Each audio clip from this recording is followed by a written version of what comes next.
Salceda trying to run. Menor ahead of the pack. Found an opening. Tapos ang boxing partner. Good three-point shot. De La Peña smothered by the defense. Ahead, Menor. Nobody home. That is what Mapua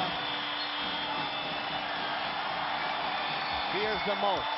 The red shirts are playing splendid basketball with Dave Marcelo. It's time to win.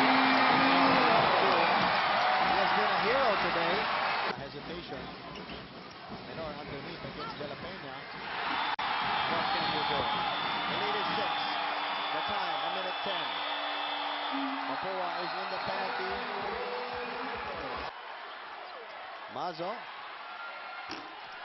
So, the San Beda Red Lions are back in the NCAA Finals, and they are still kings of the hill.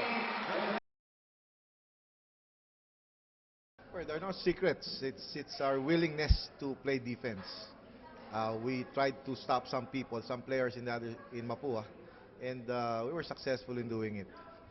Again, at my post game, I told my guys that it boils down to your willingness and bringing a lot of heart in the game. And if you want it, we're a good team. And if you want to excel, you want to win a championship, you got to give up something. And that's playing a lot of good defense.